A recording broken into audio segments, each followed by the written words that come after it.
My girlfriend told me she loves me but is not in love with me anymore. I did not know our relationship was ending until she started calling it comfortable. 3 weeks later, she told me she was not in love, and I realized comfort was just code for convenience. I am Jude, 30 years old, and I have been with Lena for 4 years. We moved in together 2 years ago after she finished grad school. Things were good, or at least I thought they were. We had our routines. I made coffee every morning while she got ready for work. We took turns cooking dinner. We watched shows together on the couch every night. On weekends, we hiked or went to farmers markets, or just stayed in bed late. It felt like building something real, but around 3 months ago, things started shifting. Small things at first. Lena began thanking me differently. When I cleaned the apartment on Saturday mornings like I always did, she started saying things like, "You are such a good roommate," not boyfriend. Roommate, I noticed she stopped saying love you back. Instead, it became you are the best or thanks, babe. Little replacements that felt off but not alarming enough to confront. Then came our anniversary planning. 4 years together felt significant, so I suggested we do something special.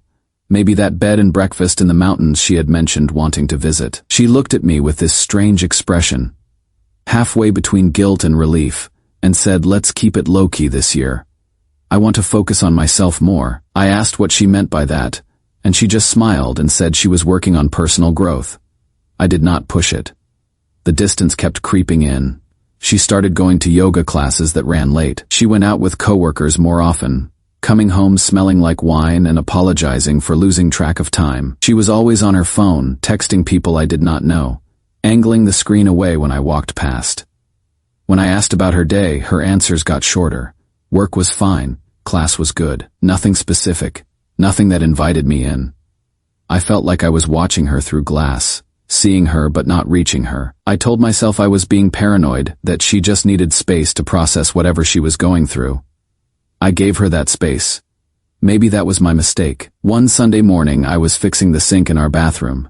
The garbage disposal had been making a grinding noise all week, and I finally had time to look at it. Lena came in and leaned against the doorframe, watching me work. Then she said, "Can I tell you something without you getting upset?" I looked up at her. Water was dripping from the pipe I was holding. I said sure, and waited. She did not wait for me to put down my tools or stand up. She just started talking. "You are my favorite person," she said. "But I do not think I am in love with you anymore. I feel like I am living with my best friend, not my boyfriend." I remember the way the words landed. Not sharp, not loud. Just heavy. I wiped my hands on the towel hanging from the counter, nodded, and said that actually explains a lot. She looked surprised, like she had been bracing for a fight. "What do you mean?" she asked. I stood up and walked past her to my desk in the corner of the living room. I opened my laptop and pulled up my email. There was a confirmation for a cabin rental I had booked 2 weeks earlier, the same weekend I had been planning to propose. I had imagined how it would go. We would hike up to the overlook at sunset. I would tell her how much she meant to me, how I could not imagine my life without her. I would get down on one knee and ask her to marry me. The ring was not in my car or hidden in some clever spot. It was in the kitchen drawer under the cutlery tray next to the bottle opener. I had put it there a month ago when I started noticing the distance, like some part of me already knew. I canceled the reservation right there while she stood in the hallway. Then I walked to the kitchen, opened the drawer, and took out the ring box. I looked at it for a second, then put it back and closed the drawer. The sound of it sliding shut felt final, like closing the door on the version of me that kept trying to earn her love. Lena asked what I was doing. I told her I was just adjusting expectations. She looked confused, maybe even a little hurt, but I did not explain further. There was no drama, no yelling, no tears, just the quiet realization that I had been living in a relationship that had already ended weeks ago. Later that week, Lena was on the phone with one of her friends. I was in the other room, folding laundry, and I could hear her through the open door. She had the call on speaker while she was doing her nails. Her friend asked how I took the news. "He took it so well," Lena said. "It is kind of crazy. I thought he would cry or something." Her friend laughed. "Maybe he never loved you that much to begin with." Lena laughed too. It was this awkward, nervous kind of laugh. The kind you make when you are not sure if something is funny or insulting. I heard it, and something inside me just clicked off. Whatever attachment I still had, whatever hope I was holding on to that maybe we could fix things, it disappeared in that moment. I finished folding the laundry and started making changes, not loud ones, not dramatic ones, just practical ones.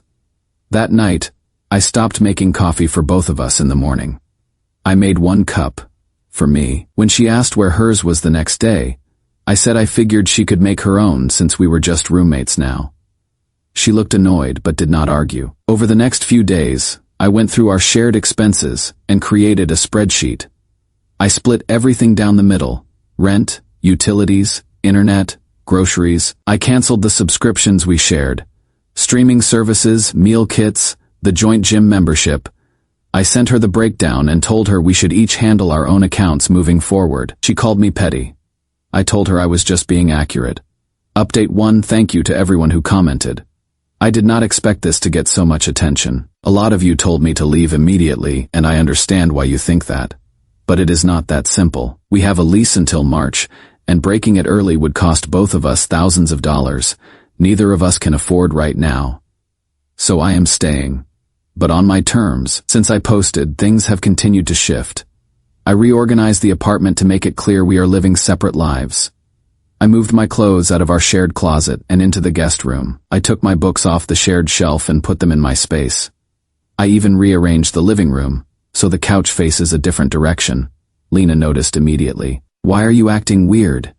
she asked one night. "I am not acting weird," I said. "I am just treating us the way you described. Best friends who live together." She stared at me for a long time, then said I was being petty. I did not respond. There was nothing to say. She made her choice. I am making mine. A few days after I posted, Lena's sister Tess stopped by. Tess and I have always gotten along. She is 3 years older than Lena, more grounded, less focused on appearances. She brought over some boxes. Lena had left at their parents' house and stayed for coffee. We sat at the kitchen table, and Tess asked how I was holding up. I told her I was fine, just adjusting. She looked at me with this expression I could not quite read, somewhere between sympathy and guilt. "Can I tell you something?" she said, off the record. I nodded. "Lena found the ring," Tess said. "Months ago, she was looking for batteries in the kitchen drawer and saw the box. She opened it. She panicked. I felt my stomach drop." "How long ago?" "Around Christmas," Tess said. "She called me freaking out, saying she did not know what to do. She was not ready to get married, but she did not want to lose you either. So she decided to have that conversation before you could ask. It was not honesty. It was damage control." I sat there processing that. The timeline made sense now. The distance started right after the holidays. The weird comments about focusing on herself, the way she seemed relieved when I did not fight her on it. "Why are you telling me this?" I asked. "Because you deserve to know," Tess said. "And because I think she is handling this horribly. She does not get to have it both ways." I thanked Tess for telling me. After she left, I sat in the kitchen for a long time, staring at the drawer where the ring was hidden. I thought about all the times Lena had asked me what I was thinking, and I had said nothing because I did not want to seem needy or insecure. I thought about all the effort I put into making her happy and how somewhere along the way it stopped being about us and became about keeping her comfortable. That night, I took the ring box out of the drawer. I did not open it. I just looked at it, then put it in my desk drawer instead, out of her space into mine. Lena's birthday was coming up the following week every year. I planned something special. 2 years ago, I organized a surprise dinner with all her friends at her favorite restaurant. Last year, I took her to a concert she had been talking about for months. This year, I decided to do something different. I bought her a candle. Just a simple candle from the store down the street. I put it in a gift bag with a handwritten card that said, "Hope this year brings you clarity." On her birthday morning, she came into the kitchen where I was making breakfast. Just for me. She looked at the single plate on the counter and asked if I was making her anything. I said I figured she could make her own. She looked hurt, but I kept my face neutral. Later that day, she opened the gift I left on the table. She stared at the candle for a long time, then read the card. When she looked up, her eyes were wet. "This is it," she said. "This is all I get." I told her it seemed appropriate given the circumstances. She called me cruel. I told her I was just being honest. Since I was not planning anything, Lena decided to organize her own birthday party. She invited a bunch of her friends over to the apartment that Saturday night. I stayed because it is my apartment too, but I kept to myself. I sat in the corner with a drink and watched everyone celebrate. Around midnight, when everyone was drunk and loud, one of her friends, a girl named Maya who I had never liked, said something that cut through the noise. "You totally told us you were scared he was going to propose," Maya said, laughing. "Remember? You were like freaking out about it." The room went quiet. I looked up from my drink. Lena's face went pale. She tried to laugh it off, saying Maya was drunk and confused. But Maya kept going, oblivious. "No, I remember," Maya said. "You said you found the ring and did not know how to tell him you were not ready. Oh my God, that was so stressful for you." I finished my drink, stood up, and walked to my room. I heard Lena calling after me, but I did not turn around. I had the confirmation I needed. Not that I did not already know, but hearing it out loud in front of all her friends was different. The next morning, I woke up to notifications on my phone. Lena had posted something on Instagram the night before, after I went to bed. It was a photo of her blowing out candles with a caption that said, "Sometimes love changes form, and that is okay." With a stars emoji, the comment section was chaos. People who knew us were asking what happened. Some were asking if we broke up. One person commented, "Wait, were you not living with your fiancé?" Another said, "This feels like a subpost. Are you okay?" By noon, she had deleted it. But the damage was done. Her carefully curated image of the mature, emotionally intelligent woman navigating a conscious uncoupling had cracked. People saw through it. Tess texted me later that day. Lena called her crying, saying she did not know why I was being so cold. Tess told me, she said, "You broke his heart before he even asked the question. What did you expect?" I did not respond to Tess. I did not need to. She already understood.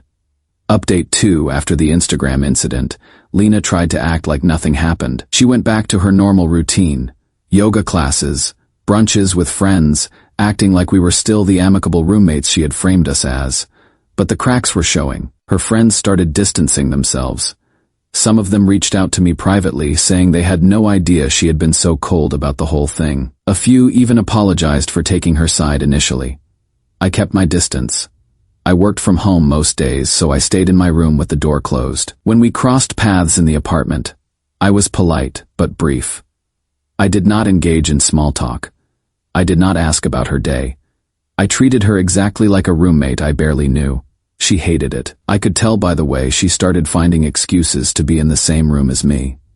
She would sit on the couch when I was watching television, even though she had her own television in her room now. She would cook dinner and offer me some, even though I always declined. She was trying to get a reaction, any reaction, but I did not give her one. Then she got sick. It was just a bad cold, nothing serious, but she texted me from her room asking if I could pick up some medicine from the pharmacy. I was working at my desk when the message came through. I read it, then replied, "DoorDash delivers faster than I do, feel better soon." She did not respond. An hour later, I heard her on the phone with someone, probably her mom, complaining about how cold I had become. I put on my headphones and kept working. A few days later, Tess came by again. This time, she did not stay for coffee. She went straight to Lena's room and closed the door. I could hear them arguing through the walls. Tess's voice was sharp, cutting. She was not holding back. When Tess came out, she looked at me and shook her head. I asked if everything was okay. She said Lena finally admitted the truth to her. The whole truth. "She told me she did not want to marry you," Tess said. "But she did not want to lose you either.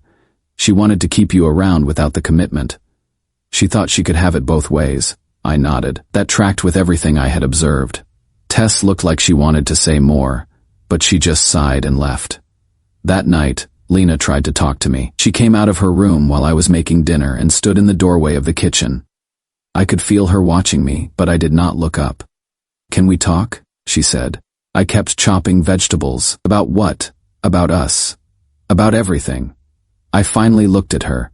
"There is no us," I said. "You made that clear months ago." She started crying. I did not expect that. She said she had made a mistake, that she had been scared and confused, that she did not realize what she was giving up until it was gone.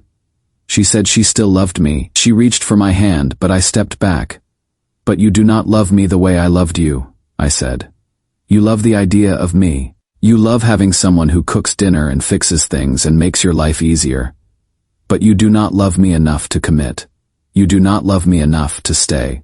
I put down the knife and turned to face her. "You do not love me," I said. "You love the idea of having someone who takes care of you without demanding anything back. You love comfort. You do not love me." She tried to argue, but I held up my hand. "I am done, Lena. I am not angry. I am not hurt. I am just done. You wanted to focus on yourself, so go focus on yourself." She left the kitchen. I heard her door close, and then I heard her crying through the walls. I went back to making dinner.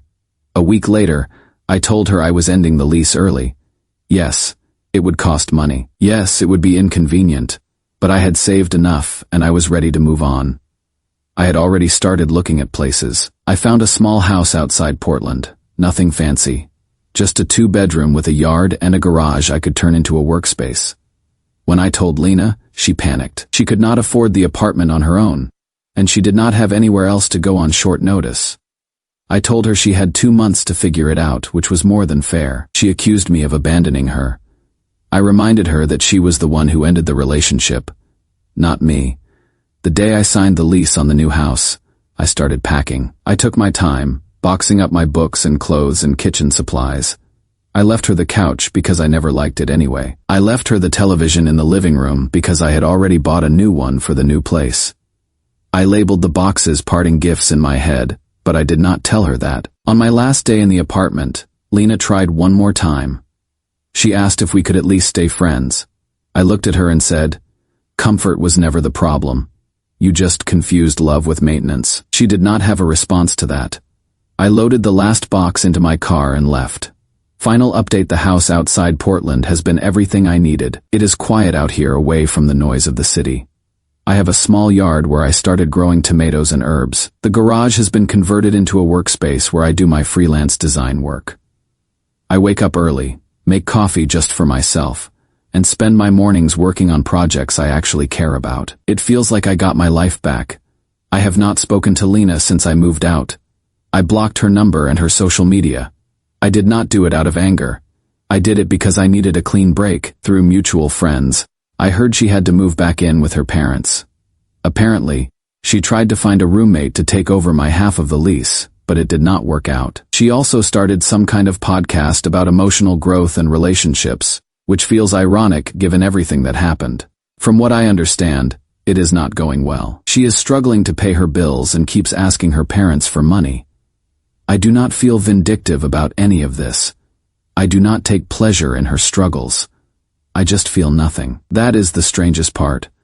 For months, I thought I would be angry or hurt or something. But when I think about her now, I just feel neutral, like she was a chapter in my life that is over, and I have moved on to the next one. Tess and I still talk occasionally. She apologized on behalf of her family for how everything went down. I told her she did not need to apologize for someone else's choices. She told me Lena asks about me sometimes, wondering how I am doing. Tess does not tell her anything. She said Lena made her bed, and now she has to lie in it. A few months ago, I met someone new. Her name is Harper, and she is a civil engineer. We met on a hiking trail near my house. I was out early one Saturday morning trying to clear my head, and she was sitting on a bench at the trailhead, adjusting her boots. We started talking about the trail, then about work, then about life in general. She mentioned she had recently gotten out of a long relationship that had felt more like a habit than a partnership. I told her I understood that feeling. She asked if I wanted to grab coffee after the hike. I said yes. We have been seeing each other for a few months now. It is different with Harper. She is direct. She says what she means. She says she is not interested in time games. I can see it in the way she acts. She is not looking for someone to maintain her life. She is looking for someone to build a life with. There is no guessing with her, no reading between lines, no wondering if she means what she says. It is refreshing in a way I did not know I needed. Last week, we were sitting on my porch after dinner, watching the sun set over the trees. She turned to me and said something that stuck with me. "I do not do almost," she said. "Either it is something, or it is nothing. I do not have the energy for in-between anymore. I smiled. Same, I said, and I meant it. I spent 4 years in a relationship that felt like it was always on the edge of becoming something real, but never quite got there. I am not doing that again. I am not interested in comfortable. I am not interested in convenient. I am only interested in real. Looking back, I think the hardest part of the whole thing with Lena was not the breakup itself. It was realizing how much of myself I had given up trying to make her happy. I had stopped doing things I enjoyed because she was not interested. I had stopped seeing friends because she did not like them. I had stopped making plans because I was always waiting to see what she wanted to do first. I turned myself into a support system instead of a partner. I am not doing that anymore. With Harper, I am still myself. I still go hiking on Saturday mornings. I still work on my design projects late into the night when inspiration hits. I still see my friends, and Harper does the same. She has her own life, her own interests, her own goals. We come together because we want to, not because we need to. That is what I learned from all of this. Love should not feel like maintenance. It should not feel like work in the sense that you are constantly trying to prove your worth or keep someone interested. It should feel like two people choosing each other every day, not because it is comfortable or convenient, but because it is real. I do not know if Harper is the person I will spend the rest of my life with. It is still early, but I know this feels different. This feels right, and that is enough for now.